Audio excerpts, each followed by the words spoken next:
કે નવરાત્રીની અંદર જે આપણી બહેનો દીકરીઓ ગરબાની અંદર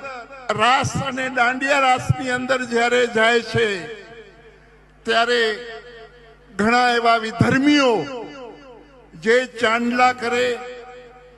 ટેટુ કરે, ડુપ્લિકેટ આધાર કાર્ડ બનાવે અને આપણી બહેનો દીકરીઓને જે ટાર્ગેટ કરે છે, તો આજે યુવાધન પાસે એક સાધુ તરીકે હું પ્રાર્થના કરું, પ્રભુ પહેલા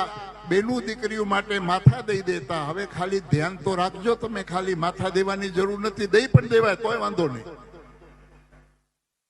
દીકરીની રક્ષા માટે માથું પણ દઈ દેવાય તોય વાંધો નહીં. પણ નવરાત્રીની અંદર ખાસ પ્રભુ જ્યાં જ્યાં પંડાલો હોય ત્યાં અહીંયા જ્યાં તમે મારો અવાજ સાંભળો છો,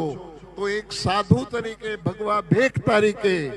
હું તમને પ્રણામ કરીને કહું છું કે દાંડિયા ઓછા રમજો, પણ આપણી બહેનો દીકરીઓ રમતી હોય એ કેમ સલામત રહીએ એવું ધ્યાન રાખજો. કેમ કે વિધર્મીઓ આપણી બહેનો દીકરીઓને ટાર્ગેટ બનાવે છે અને વિધર્મીઓ આજે પ્રભુ 2 દિવસ પહેલા જ ભારતના પંતપ્રધાન માનનીય મોદી સાહેબ ના માતુશ્રી વિશે જો અપશબ્દો બોલી જતા હોય આ નાલાયકો, તો આપણે સમજવાનું છે